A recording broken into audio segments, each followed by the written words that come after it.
When I got my first big check as a creative, right? That was when it hit. I was like, wait, this has nothing to do with my talent as the creative person. It had everything to do with my ability to go and sell. I realized that it was not the technical skill itself that created the value. It was your ability to take that technical skill and put it in front of somebody in a way that will make them want to pay for it. The number one step to becoming a more efficient business person as a creative or any kind of technician is to learn to understand the needs of who you're trying to serve. I think too many creatives are trying to force people who don't have the financial means to pay for something they can't afford. Your Instagram shop owner who has been selling on Instagram for the last 4 years, does not have 25,000 cedis to pay for brand identity. Money in hand is better than money in mind. People be dreaming about wild invoices. Oh, 25,000, 100,000, 60,000. But the money that you can get in your hand is 7,000.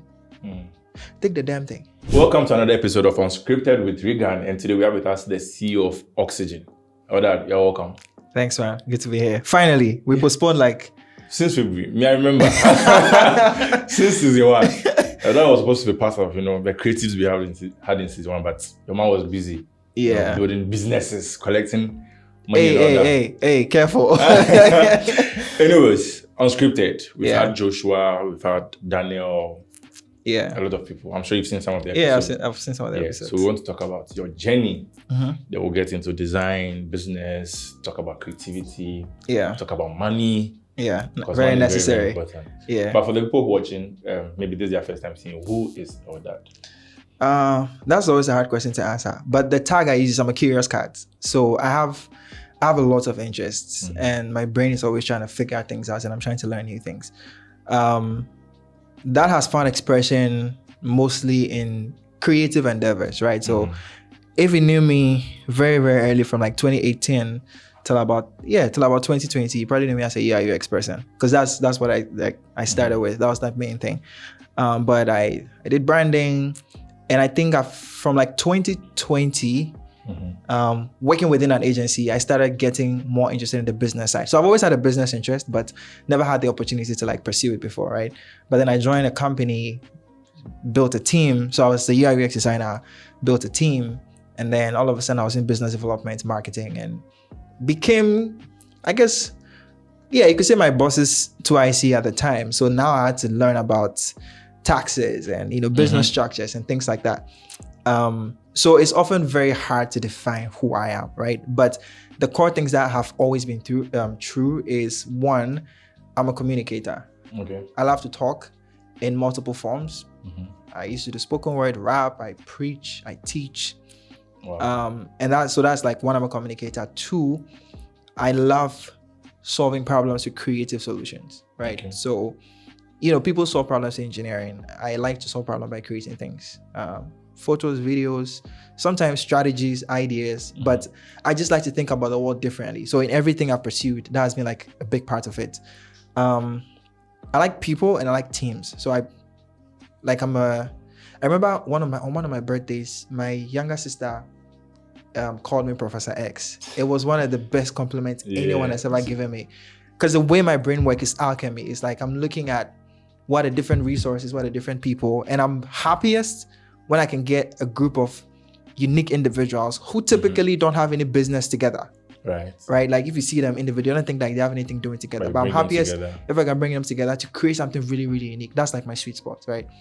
And I get excited with technology. So it's a mix of things. So it's really hard to go okay, what are you? So what typically happens is based on the phase that you speak to me in, I may present myself as one thing because that's what's forward right now. Right now, what's most forward is communication. Okay. Because when I looked at everything I did over the last 10 years, branding, product design, UI, UX, photo, video, copywriting, it's I was trying to ask myself, what are we trying to do here? Why do businesses come to us? Or why did businesses come to the different agencies I was with or myself? What was the point, right? And the point is communication. They needed to communicate to somebody, whether it was their customers, their employees, or stakeholders, investors. It was some kind of communication about, hey, we have an opportunity, we have a solution, we have something that we think is valuable, and we need you to be involved somehow, right? And all these different things we do is just a means to that end, right? So if I build a product, I have this unique value proposition that I want to get to you, and the product is my vehicle of communicating that to you. Right. So I decided, okay, I want to build a communication company, because not many people in the space think about it like that, right? Like businesses we don't think we are solving a communication problem, but that's the first time I'm actually thinking of it that way. But that's what it is that we do. So for me, I've always now I'm getting more interested in what's the meta problem, right? Like branding, say if you're building a logo, it's a tiny piece of solving a communication problem. Your video and photographs are tiny, your website is a part of that, right? But too many people tend to think about it in terms of the individual components, but nobody really asks what meal are we trying to cook? And everyone is like, oh, this is not the best pepper, or this is not the best rice. But it's like, okay, what am I trying to do? Because that determines, what strategy I take, what approach I take. So I'm like, okay, I think it's communication. So I want to build a communication company, right? So that's what I'm doing now. So that's what Oxygene is. Oh. Now, in the next 5 to 10 years, I think the goal is for Oxygene to be if not the number one creative consultancy in Africa, right? Fun fact, I spent $1,500 buying the domain name for Oxygene. You told me, this is crazy. That's because I want to build a McKinsey, right? And if I want to build a McKinsey of Africa, that's a small price to pay for the name that I think can do that, right? Yeah, so right now I'm building a communication company as a foundation for building one of the biggest creative consultancies, strategy agencies in Africa over the next 10 years, hopefully.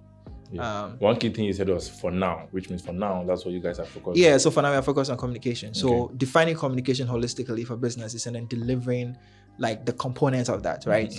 Because if a company is oh, we need to build a website, it's yeah, but why? Why?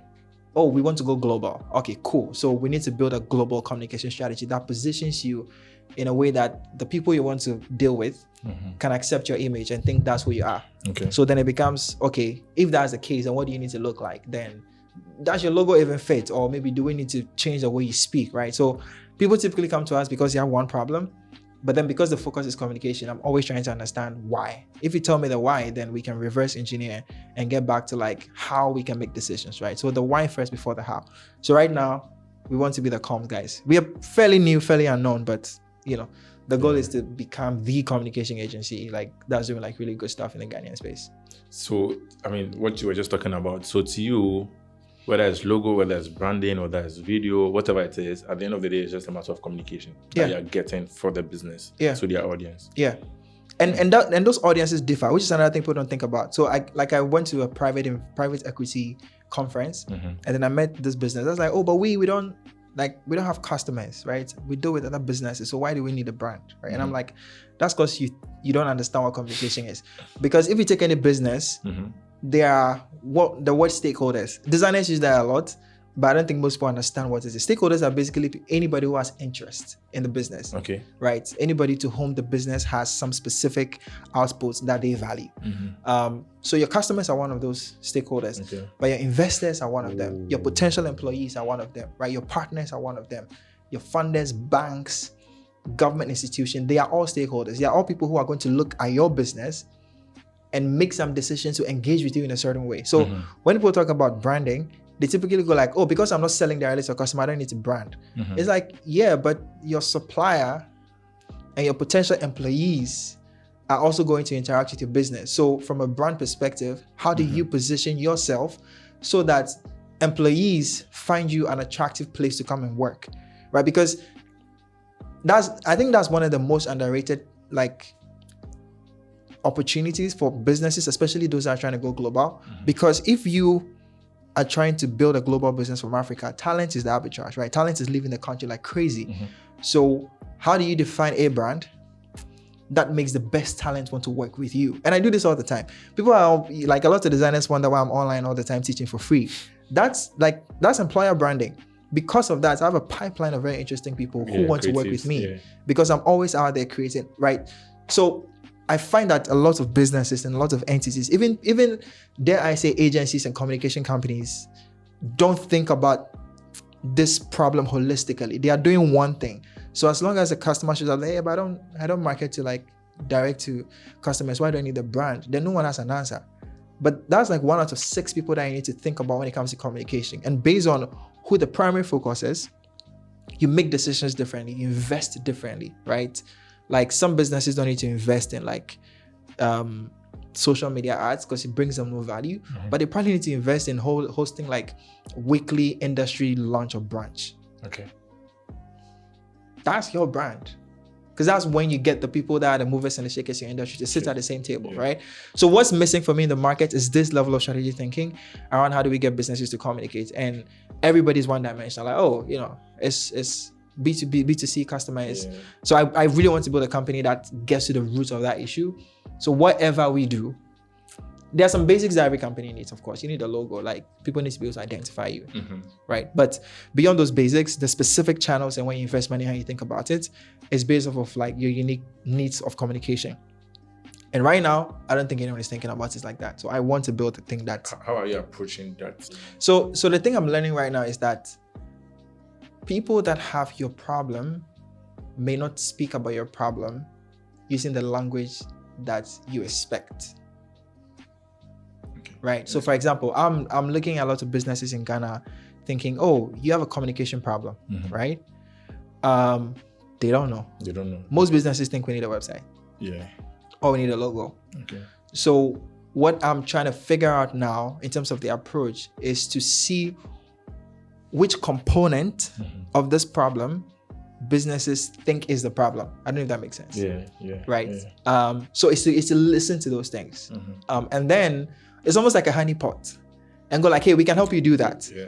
Right. If you're interested in helping, if you're interested in doing that, talk to us. And then once they come in, we can now start the conversation of, oh, this is what's... Yeah. And in some cases, I find that it's in a long-term game because not every business, like, even if you tell them at that point is ready. So you give them what they need. But because we know where they could go over the next 3 to 5 years and how they need to evolve, we try to set almost like the stage. So when the time comes for that, it's easy. So let me give you an example. We are discussing a project right now. That's a website project. It just came to us like, we need a website. Cool.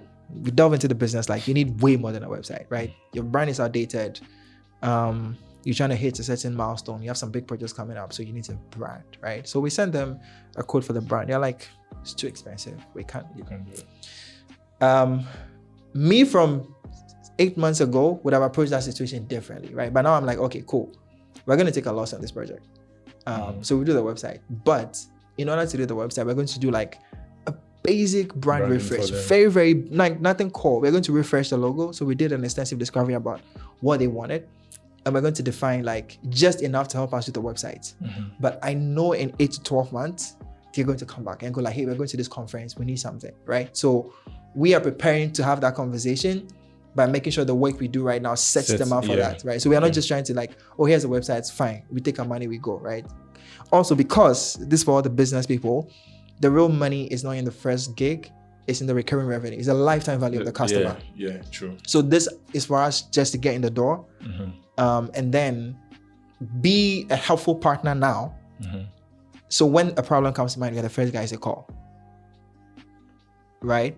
So we'll make as much money on this. So the way we are approaching is just to get to the door. That's the goal, right? Get to the door. You have to take a loss. Yeah, I'm taking crazy losses right now. Like the creatives that have like heard me talk online about creative business and like how to approach it and how to charge and all these different things, they'll be shocked at some of the deals I'm taking, right?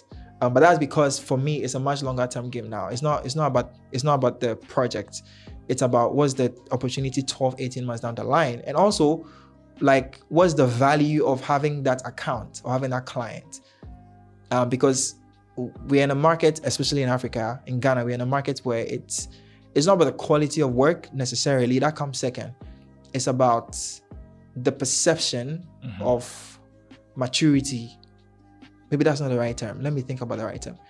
How safe do I think you are as a business? It's not about how good your work is. So we literally lost the project because the clients thought, although we are the best technical people to do the work, we didn't feel safe because we are remote first. Right. They wanted to come to a room and see our logo and see things. That makes me go like, okay, for the next 5 years, you aren't going anywhere. You have a team of 30 people. And if one person is sick, another person can come. Like that's his metric, right? So I'm learning in the Ghanaian space that it's a lot about that. So at this phase, how we're approaching the problem is just find the thing that people want right now and be helpful. That's it. And build like a profile and build a reputation and have a good body of work. But whilst doing that, set the stage for the opportunities that will come down the line, right? And then the second thing which might happen in the medium term, which is like do the education, right? Explain to people what communication is, explain what the components are. But I'm not starting from there because I think the iron is hot in some specific areas. So we're striking there and then thinking, okay, how do we use that to position ourselves? So over the next 12, 18, 24 months, we can be in a position to like start growing and like start taking on more problems, right? So yeah, that's kind of how we're approaching it. This is the first time I'm making me think of communication in a different way, to be very honest. Because, I mean, from a design perspective, you think of UI, UX, you think of branding, you think of logo, video. You're just thinking of, oh, I'm delivering this to the client. So that in some way we're thinking about visuals and communication, but I didn't think of it this deep. Yeah. That if a client needs a website, what they have, the problem they have is just beyond just wanting a website, but then a way of communicating to their audience. Yeah. And different things fit into that, right? Because that's why websites are interesting to me right now, which is what we are doing the most of, right? Because to build a website, you need the visual aspects, your colors, your typing, everything, but you also need media. Photos, videos, you need written text. Like, so that's one, like, for me, that seems to be the center that allows us to have all the conversations, right? Because like I was talking to another client recently, it's like, oh, we're going to do a company photo shoot. Like, what should it look like? And this was the marketing manager talking to me, and they're in like a oil and gas industry, right? But the first question I ask is, you know, why? It's like, oh, you know, we have an event coming up, but I'm like, okay, can you, because we're about to engage them on like some strategy work. So I'm like, can you wait till, it's like, no, we have to do this. I'm like, okay, fine. Then what's the market look like? Who are you? Who is in the market? Because, and it's sometimes it's shockingly simple. You either want to be a familiar face or you want to be differentiated. A lot of young designers and creatives think everything is about being different. I've learned the hard way that in certain industries, things are about looking the part and feeling like you are from there, and not looking so different from the next guy. Because the minute you look too different from the next guy, everyone's like, no, you must be new, and new is risky, right? So like you have to decide, okay, do I want to fit in or do I want to stand out, right? Then she goes like, oh, we definitely want to stand out because like now we're trying to go global. So I'm like, okay, get it. You're trying, okay, cool. And I'm like, if that's the case, then your team photo should be like very nice polo shirts, no suits, no actual shirts, and definitely no t-shirts, but crisp polo shirts, simple company logo. Because the businesses you're trying to get to are used to seeing other businesses represent themselves like that. And I can guarantee you, for Ghanaian companies in that space, their company photos are like suit and tie. Yeah. Right? So that's one of the most basic units of like, how did the pictures that you take and put in your website actually position yourself in the minds of your customers? And it's a communication issue. Like, that determines what backgrounds you shoot on. It's not merely a creative endeavor, although it is, right? So now we can get creative because we have the strategy of, okay, we're trying to have a global appeal, although we're a Ghanaian company. So, okay, how do we creatively, shoot? Maybe instead of a white background, we're going to shoot against like a skyscraper or like a colorful, landscape that shows that we're in Africa. Like, we can now start talking about the creative solutions, but then on top of that is a very clear, here is the strategic problem we're trying to solve. And that's for something as simple as taking company photos. Yeah. Right. Wow. So. Interesting. I mean, we got to communication because you introduced yourself. Yeah. So we can pull it back. Yeah. Where did everything start? When did Eldad get into this space? This whole creative business space? So there's official and unofficial. I've always been a creative type. Always, like as long as I can remember, from like primary school. But then Ghana we day, you're a smart kid going to science. So I was in a science class, but then I've always been creative. And I remember in my high school, I went to Ketas in high school. In my high school, I was creating like newsletters and I'll post on a notice board. Like I was in the Writers and Debaters Club. I was writing, I was emceeing, so I've always been the creative type. And at the same time, I was also dabbling with like design, right? So I remember I was part of Junior Achievers Club, Writers and Debaters Club. I was designing logos for all this club there was this software called AAA Logo Designer. Interesting. This is like 2009. So I would dabble around all those things, and I'll use that Microsoft Publisher to create like, so like throughout high school, I was playing around with design, but I was a science student. Somewhere in there, longer story, I met a mentor who said, go do computer science, because I told him I didn't want to be a doctor or engineer. And he goes, okay, you look like a curious person, try computer science. So I was prepping for a computer science degree all throughout my high school. I met that mentor in my second year. And from that point forward, I was preparing for a computer science degree. I was learning how to type. I was learning Python. I was reading about algorithms. I didn't understand half of the stuff I was reading, but I was reading them. And then fast forward to like 2013, I ended up going to the university. And I went to KNUST Computer Science, according to script. But even with all the preparation I had before going, I noticed in my first semester that some people in my class seemed to be grasping these concepts much quicker and easier than I was, although I had more preparation than they did. So that made me realize I think I was in the wrong place. But I was also advised by the same mentor, or not advised, but like I think, he did insinuated that stay in tech because that's where the future is, right? So he made that very clear. And I read a bunch of books like The Art of the Start by Guy Kawasaki. Like this was Apple's chief evangelist at the time, chief design evangelist. Like, dude, I was like, what, 14, 15? Wow. So like that Gamaliel Jaho, I mention his name whenever I can. Like he set me up like a decade, right? So I knew, okay, I wasn't going anywhere because tech was the future, but then I needed to find my space in tech. So I stayed in computer science, but then in my second year, 2014, I took an internship with Sigil Media, shout out PK Wood, and that was my first introduction to like pro design tools. Okay. So up until this point, I was playing with, all the random things, and somewhere in there, I learned HTML and CSS. But this was the first time I was introduced to like a pro design tool like Illustrator. So I did something in Illustrator and I was like, oh, this is so cool. This is what I want to do. So I had an internship at that media company. It was a startup, and I kept doing things, a logo here, a rate card there. And then I think in 2015 or 2016, so that started in 2014. And a key part of the story, there was this place on KNUST campus, if you were there between like 2013 and 2015, called a Tech Hub. It was this incubator hub funded by Vodafone at the time. Okay. And some of the most like interesting businesses in Ghana now started from there. Farmerline, M-Notify. There's a third one I can't remember. Yeah, so I know Farmerline and M-Notify. So I used to hang around our shows in Co. Like they were building in the lab, I was sleep there. Right? Yeah. So in that phase, I was also kind of being exposed to other interesting things. And part of that was product design, right? Which is like UI, UX. So I didn't even know what it was at the time. But then I remember PK would show me things like companies like Frog Design, IDEO, and he'd be telling me all these really interesting things. So whilst I was kind of picking up an interest in graphic design, I was also being introduced to like all these other things. So I think a year after, I'm like, okay, I want to be a UI, UX designer. Okay. And I did a gap year. I hope this story is not convoluted. I did a gap year between my high school and university. And in that gap year, I read a book on content strategy by Erin Kisane. I don't even know if she's as popular anymore, but it was a book apart. I read a book on that. So I was also kind of telling everybody as a content strategist. I didn't know what the hell that meant, but I just read the book and I understood the principle. So if you put those two things together, I was quickly positioning myself as a design guy in a computer science class, right? Yeah. So I think 2015 or 2016, by 2015, I full on became like the design guy. So although I was in computer science, that's what I was interested in. And then there was a hackathon by Hack Lab. So shout out Foster.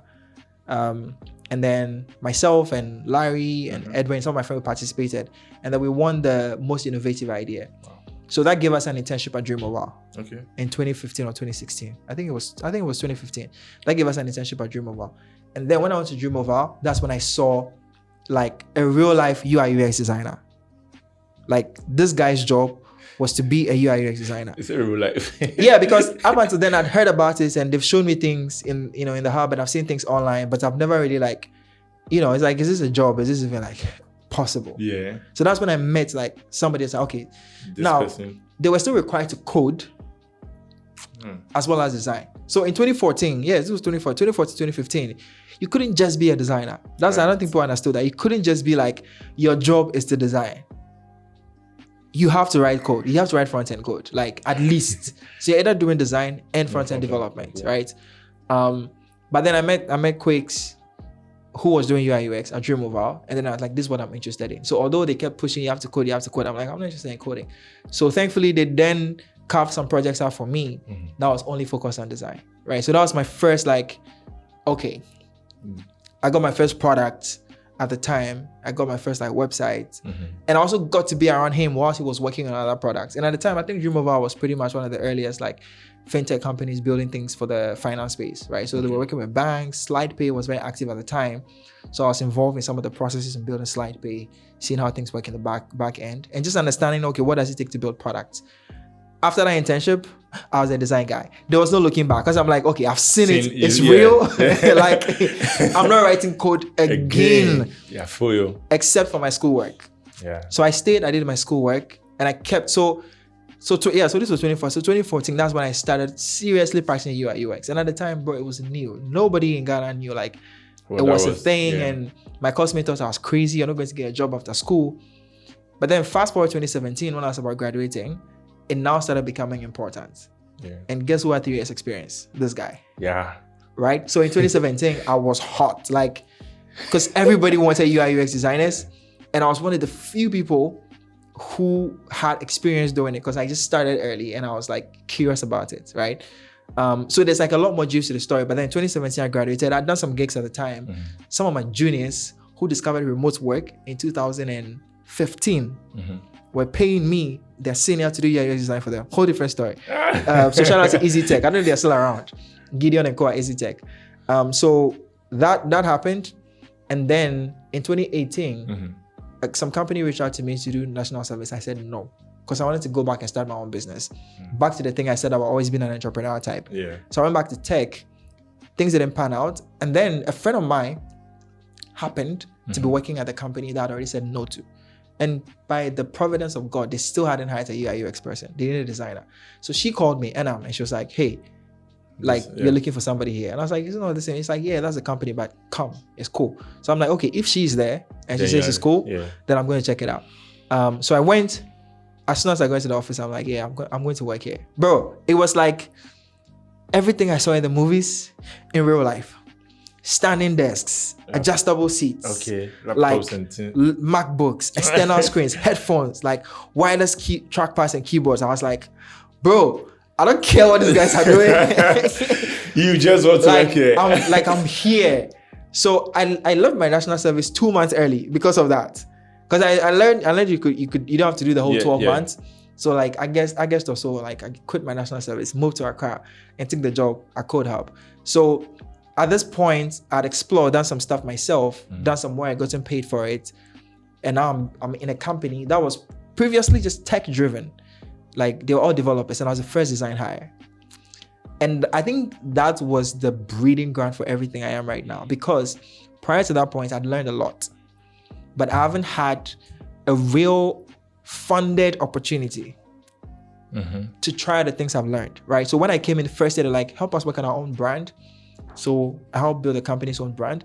But in the process of that, because I'd learned so much, I had a sense of what a company with a design culture should look like. So when I went to the office, like it was just glass. I'm like, we need whiteboards everywhere. And that was the thing about my boss at the time. I don't think he wants to mention his name, but like he was so passionate about the future of the industry that if you could come to him and justify why something needed to be done, he had the money. Like that, your only assignment is like, can you explain to me why it's important? Okay. You have the money. Oh, bro. So I got like full Creative Cloud suite, got a new MacBook. I bought Framer at the time, Framer Classic. So Framer wasn't a no-code tool. Framer was actually a prototyping tool. I don't think most people know this. Framer was a prototyping tool where you can build interactive prototypes, like what Figma was doing, but you can only do it with code. So they had like some version of JS that you still, like Prototype. Yeah. So Framer came out like this version of Framer that everybody knows. That was their Hail Mary to become like a profitable product. But they've gone through multiple transitions, right? So I got Framer at the time, Framer Classic. And that was just in my first year alone. So by the end of the first year, we had shipped the company's own brand, built a new website, and I think we had started working on some products in-house. So then my boss saw that, okay, this guy is good for it, right? So it's like, okay, now build a team, because I want us to be differentiated with design. Okay. And it looked like you know what you're doing, right? So in 2019, I got the mandate to build my first design team in this company at Code Hub. Yeah, and so remember the first person I saw who was doing UI UX, Quicks. He was freelancing at the time. I pulled him in. Yeah. Right, because I told you like in my intro, I like bringing people together. So once I realized that, okay, it's a good environment, the pay was good, it's a great culture, I just went after everybody I could find that I knew from like my previous experience. That was good, yeah. That was good, right? So I brought Quicks in and then hired like a few more people. And I think if I want to take the credit, I think I actually created maybe like the first product illustrator in Ghana, Fanny Laba, by Disirama. Yeah. Because I'd seen the Dropbox and the Googles and everybody doing product illustration, but nobody was doing it in Ghana. And it was a big office space, so there was another company sharing the space with us, and Fanny was there, and she was doing it for fun. So she was doing like, portraits and stuff. I'm like, hey, you could do this as the thing. It took me like a year and a half, almost 2 years to convince her. But then I finally got a project, which was our CodeUp's own branding. And then I pulled her in, paid her. And after the project, I pitched her to my boss, poached her from my other company. I don't think the boss knows, but now he knows. Poached her. And then she now illustrates full-time. That's what she does. Work with everybody like Envision, HBCU, Harvard. Like she's killing it, right? But then I had a blank check. Do whatever you want. To do whatever I want. And as long as I can provide some results, my boss get funding it, right? So for like, I think between 2019 and 2021, I just built the team like crazy. So we became like a team of 6 or 7 people. And then we also collaborated like Lime and Honey because they were really good at the motion stuff. We didn't have motion yet. So like I was following the Dropboxes and the Googles and, all these big companies. And I love the culture of how important design was. And now that I had a blank check, you're not going to sell. So even if you're watching this, you can actually try. If you go to like CodeUp, if you go to Instagram and you look for CodeUp, you see CodeUp and you see CodeUp Design. We were the only agency in Ghana at the time that had a dedicated design page that was talking. So we did design challenges. We actually did a redesign we did a redesign of Flutter Wave that they copied without giving us credit. I never spoke about this publicly, but like we're doing some really, really cool stuff, right? And I'm still very proud of that because like if you go to codeup.com, I still believe it's one of the best websites designed on the Ghanaian internet till date. And we did that in 2020 or 2019, right? Because when it was cool, right? So being in this company over that like 2-3 year period, it was heaven. I had a blank check, a visionary leader, and like real life opportunities to learn and to grow. So I just went ham. Hiring people, creating things, creating challenges, trying to build products. And we did some really cool work. And to date, I'm still proud of that work. Like, I still use some of the products we made. And I'm like, bro, this product still kicked the butt of a lot of products that are still built now. And this was like 4 years ago, right? So by 2021, the team had grown and we're starting to get demand. But now the business had a new problem, which was we need customers. Because up until this time, my CEO ran other businesses. So those businesses were our primary customers. Okay.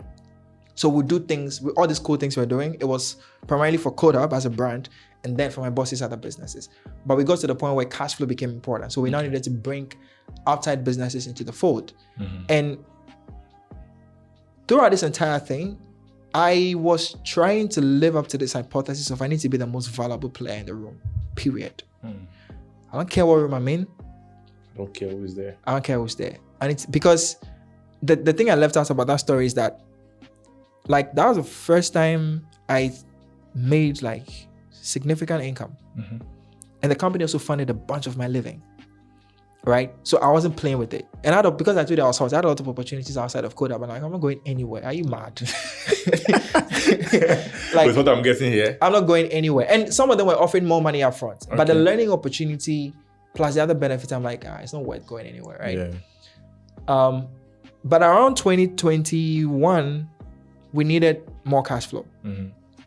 So the opportunity came for we need someone to like bring in new business. And I was like, yeah, of course, I'll do it, right? So I was just taking the next shot. Came in as a designer, build a team, yes. Now you've built a team, we need a business development person. I'm like, yes. Okay. So I took that role up and I started trying to figure out how do you sell design. That's when it started. So like 2020, 2021 was like, okay, how do you sell design? How do you get people who are interested in creative service and sell it to them, right? So that's when I started actively learning, reaching out to people, closed my first few deals. And I think the biggest deal at the time was like about $20,000. Wow. It was a Ghanaian client. It was a big account. Ghanaian? Yeah, it was a Ghanaian business. It was a big account. And I really started learning like the marketing and business development side of things.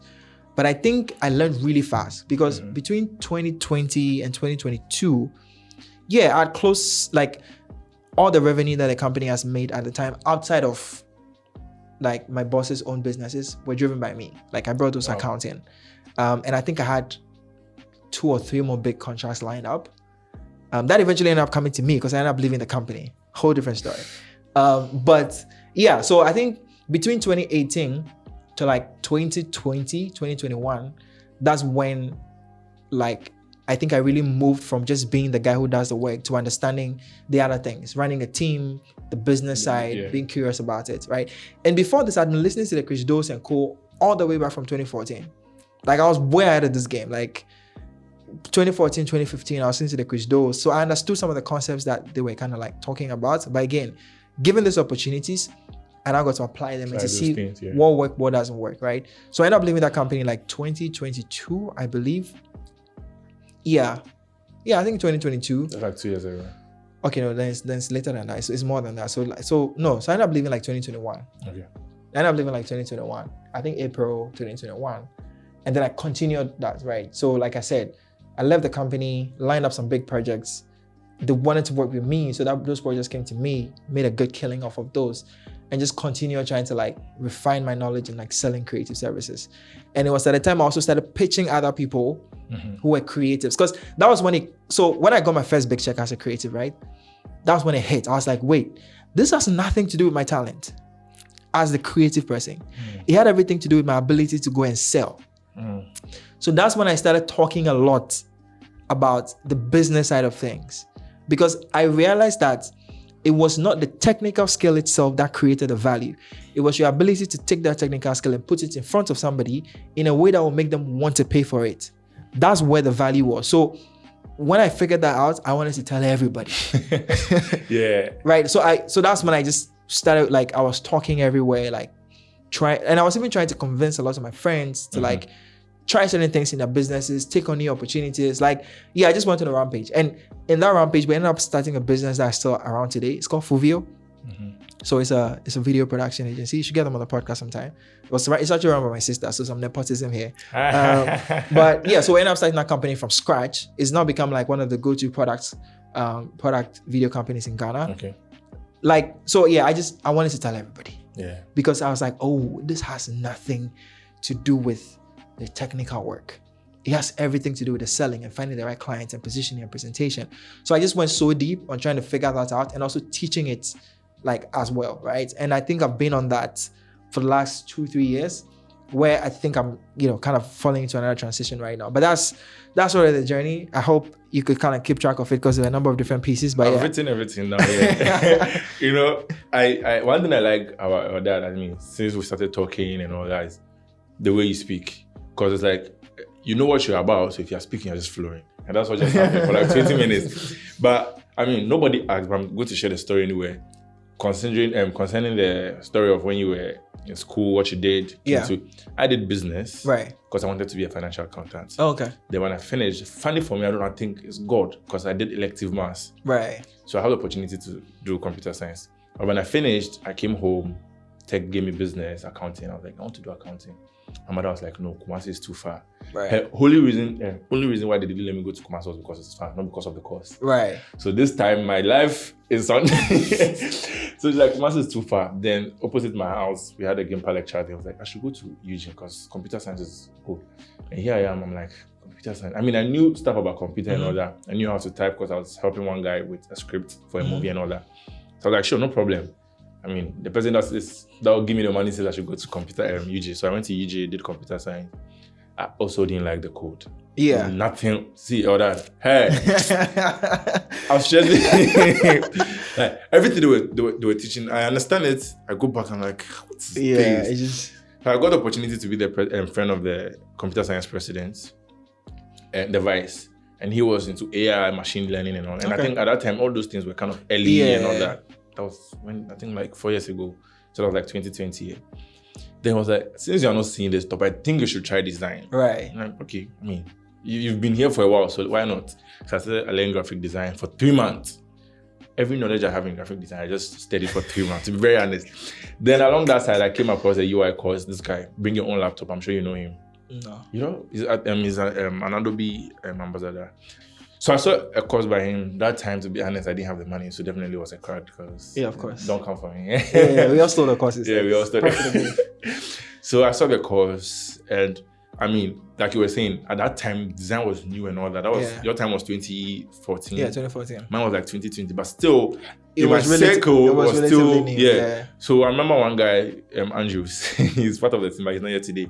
I was like, yo, I just discovered this thing called UI, so let's learn. He was like, nah, he wants to learn Python. This guy just brushed me off. I was like, sure, no problem. Funny enough, I started learning the course in his room. Yeah. Long story short, I started making money from that. This guy was still struggling with the Python and all that. And I think somewhere like a year later, he was like, bro, I've learned this thing. He switched. I mean, now he's a designer in one Ghanaian tech company. But yeah, at that point, I mean, started making money, you know, working with clients. Funny enough, the guy that told me to go and learn the design, he was working in a tech company. So 2-3 weeks after taking the course, he was like, yo, they are doing an A/B testing for the app. So I think you should come, because he wanted to introduce me to the CEO so that I can. Yeah. So I did the A/B test. After that, the CEO was like, oh, they're looking for a designer, because they didn't have a designer there. So everything was done by the front-end guy. Just got the gig, and then everything started from there. I just wanted to share my story. Yeah, and I want to highlight something that's important, because I was on another podcast a couple of weeks ago, and it came up because I think it was more the focus, right? The people you had in your life that went like, oh, consider that, oh, maybe go and do this instead, they are crucial. Bro. And I think too many young people coming up now in whatever field, I don't care, or I'll figure it out by myself. I don't want to listen to anyone. I know it. And I'm like, maybe, but even just hearing you, it's like, if you take those two people out, everything would have changed. Yeah, you'd have had a completely different outcome. It's actually even 3, because one guy took my laptop, Audemars, and then downloaded a bunch of tutorials on a design tutorial. So when I saw them, I was like, okay, sure, let me watch it. Yeah. You understand? So if you take these people out, you get, and those people are crucial. And I think if you are too full of yourself, you miss out on those nudgings of like, hey, think about this. Hey, have you considered that? Right? And I had that full of myselfness in business, right? Like, because again, in the design space, I was at the pinnacle of business knowledge. So I thought, and then, so I think that actually cost me hundreds of thousands of dollars at this point. I'm not even kidding. Like, the opportunities I've lost, relationships I didn't keep, because I was full of myself, and I thought like, oh, I knew everything that had to be known, right? But as a general lesson, like the thing I try to tell people is like, mentors are important, guides are important, coaches are important. It's like, if you find the right person, right? And sometimes the right people aren't the people that, which is also why I struggle to sell like courses online. I tried, because I find that sometimes the right people didn't have any vested interest except, hey, consider that. And then they just moved on. Right? Like, eventually I think I'm going to build an online academy. I want to do that. Like, I think it's crucial, right? But I found out that the people that are nudging you, that are giving you, it's very quiet and it's one-off. Like, they're not persistent, they're not pushing you. Just go like, hey, have you thought about this? Have you considered that? And if you're too full of yourself, you miss it. So just a point of order, like, you know, humble yourself, Kakara, and like listen to people and like take advice. And when people say things, consider them. I'm not saying definitely don't do what people are asking because they said it, but be alert, right? Because your next move, because there is this nice illustration that people give. If you take an airplane, right, and you just set it off like 1 degree from where it's supposed to be, over time, and it's the same equivalent to the people that nudge you 1 degree. Like, it's not a big shift. They're not giving you, just a little nudge. And if you take that nudge and then that leads you to another, that leads you on. So it's very crucial. So I wanted to pull that out because it was a key part of your story and kind of highlight it. I agree. Wow. All right, we're done with the stories. When we're talking about design, you mentioned something which I agree with, but I wanted to touch on that. When you go into the industry, you realize that it's not just about your technical skill. Yeah. It's how you're selling, how you're presenting, right? Yeah. So then now let's talk about the business of design. How does a creative position themselves so that they can make money from whatever they are doing? Because there are people who are better than me. Yeah. Who are better than you. Yeah. Who are better than a lot of people. Yeah. But you go into their paycheck and they are making very little. Yeah. What do you think the problem is? The problem is they don't know who is buying from them. They don't know their buyer. So there's 2 ways to think about anything. Supply side and demand side. Supply is the producer, is the person making the thing, right? Most artists, creatives, designers, and it's not even just designers, developers are also part. Most of those people, they are supply. Okay. Their focus is the product, is the quality of the product, is the integrity of the product, is how well the product is done. It's like, you know, how excellent, how yeah. you know, how magnificent and mind-blowing. Like their focus is about the supply. And then there's the demand. And demand is simple. Demand is looking to solve a problem. They really don't care how. Right? Like demand is trying to solve a problem. The issue is that the language that suppliers speak, creatives, technicians, is different from the language that demand speak. Demand is talking about needs. Supply often is talking about specs and processes. So in very simplistic terms, the number one step to becoming a more efficient business person as a creative or any kind of technician is to learn to understand the needs of who you're trying to serve. What do they need? The customer says, I need to send a message to my friend, and then they get it immediately. That's what they need. You as a technician understand that that is a 10-step process with protocols and this and that. They don't care. Because at the end of the day, what they want is for that need to go away. Now, what a lot of people try to do is they try to now have a business conversation around the technical details of the supply. Because I'm doing this and doing that and doing that and doing that, and it's the best grade and it's doing this and it's doing this, then you have to pay me X amount of money. Now, in some cases, that's valuable, and we can talk about how you can use that. But ultimately, the language you need to speak is, oh, you want to talk to your friend immediately. Why? Because it's really important. It's affecting our business today. Okay, we can help you do that. It will take some work, but I can help you do it. But it's going to cost some money. It's like, oh, but how much is it going to cost? Maybe let's say it's going to cost 10,000, but like 10,000 is too much. Then you go like, yeah, I mean, we could do something for 4,000, but then your friend won't get the message immediately. And if it's really important to you that your friend gets the message immediately, then this is kind of the best approach. Right? It's like, but 10,000 is asking, fine. What can you do? This negotiation 101. What can you do? Oh, we have 7,000.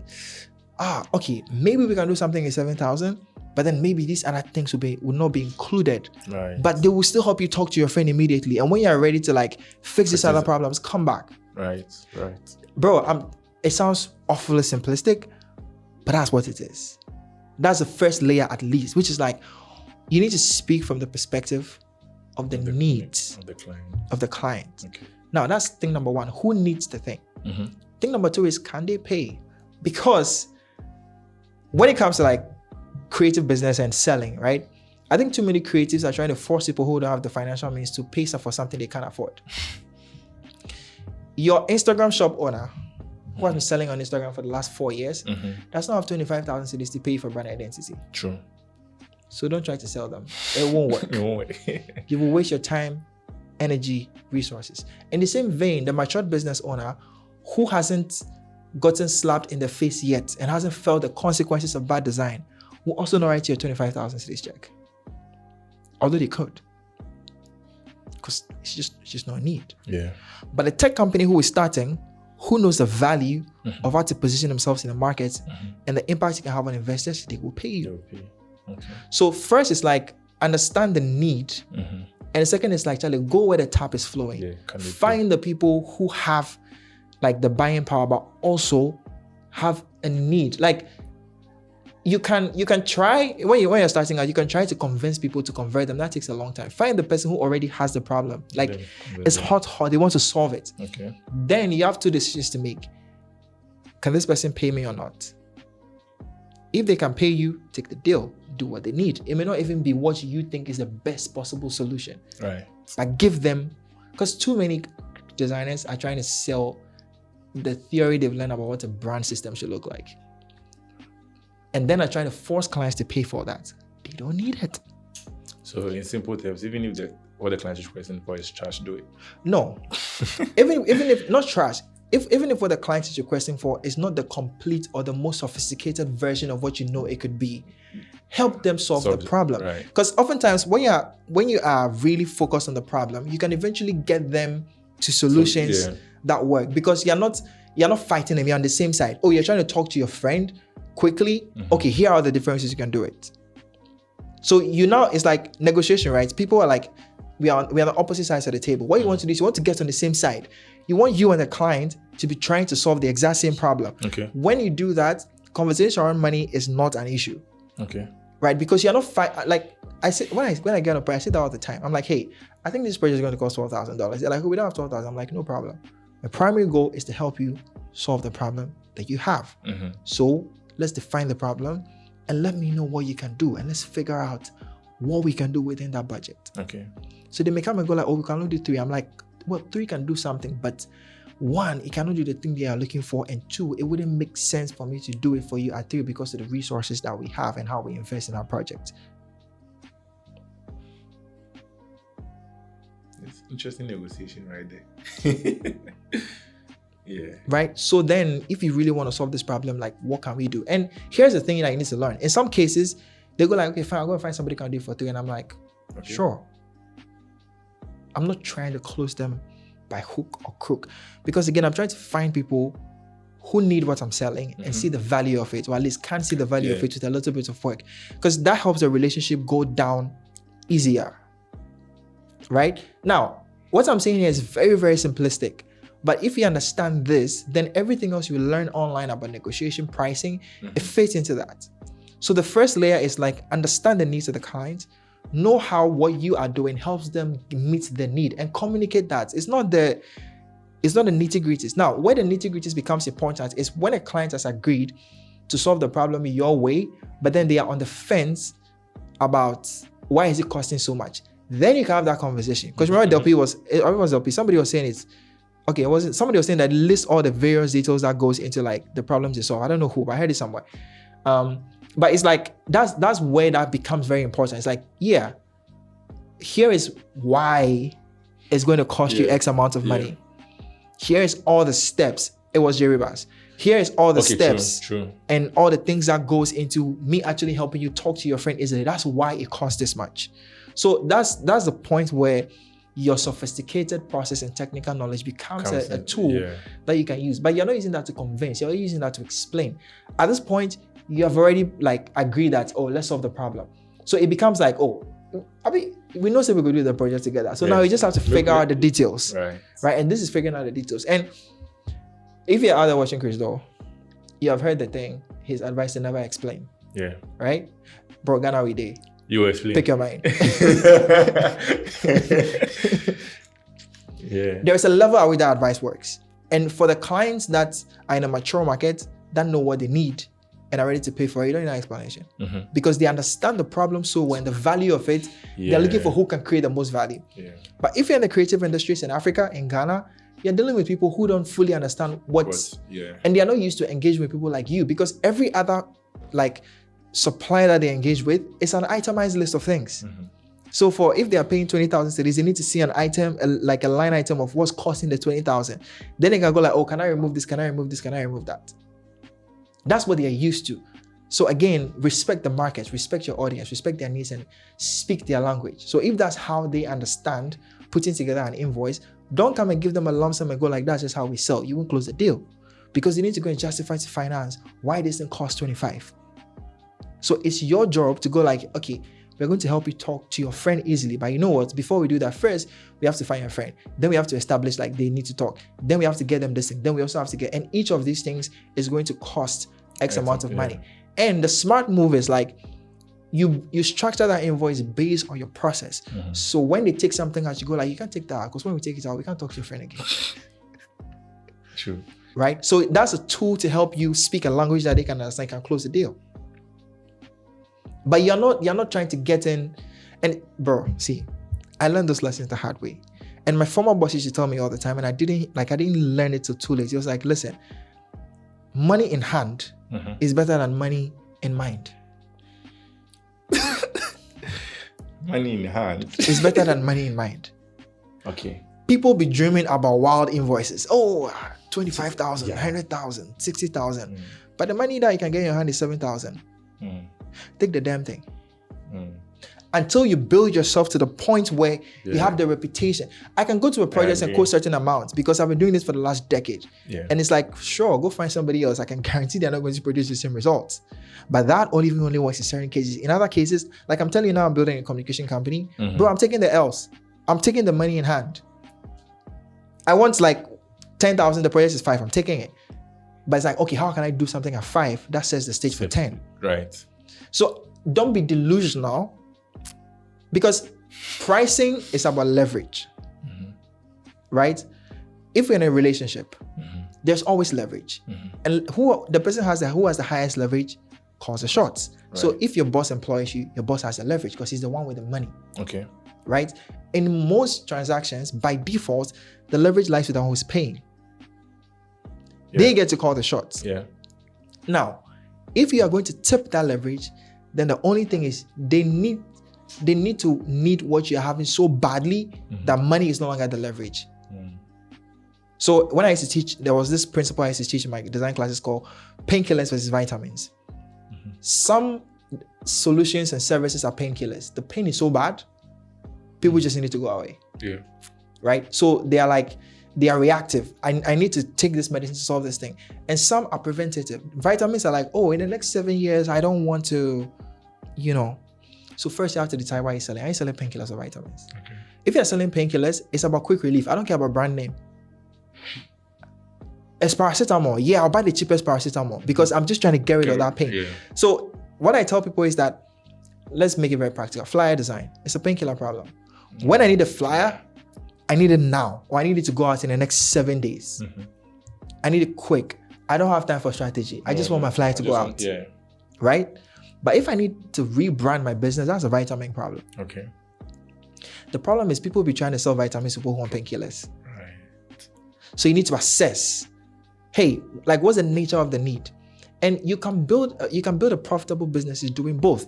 Again, another fallacy I want to help designers understand.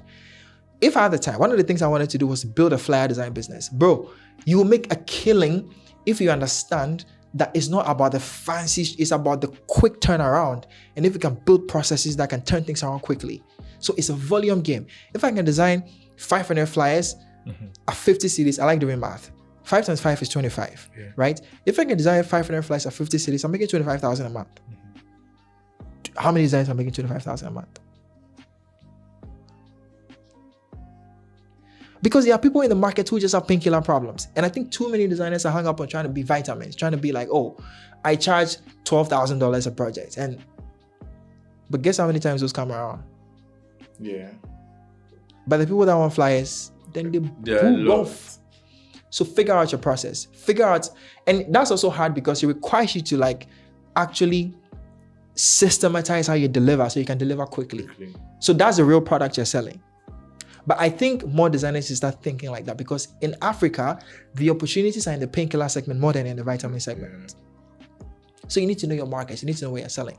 People like me, yes, we thrive on the vitamin for a number of different reasons because we know who we are selling to. We can get in there, speak their language, engage with them at that level. I'm tolerant enough for the risks to wait for. There's a project we've been discussing since February. It hasn't closed. Right? But that's not what's feeding me right now. So I can take that risk of waiting for it to close and then get the upside. But oftentimes designers don't have that. So this is the thing I'm talking about, leverage. Number one, whoever has the money has the leverage. Now, if you need the money more than the other person, they have the upper hand.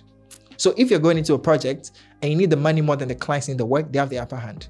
So you can't be trying to negotiate. They'll call you bullshit because you need the money. So take the goddamn money and do it. Like take it, do the thing and move on, right? So whilst I am very big on knowing the structures of how to price properly, I'm also now very big on balancing that with the reality of the market you're in and finding the opportunities that are in front of you and servicing that opportunity with the skills you have now whilst building towards your advantage. There are so many painkiller clients. The problem is you want to take 6 days to come up with a flyer instead of 2. Or even less. You know what I'm saying? Yeah. If you can whip up a flyer in a day and you charge like 70 cities for one and you do 6 of those in a week, that's like 3,000 something cities in a week from doing flyers.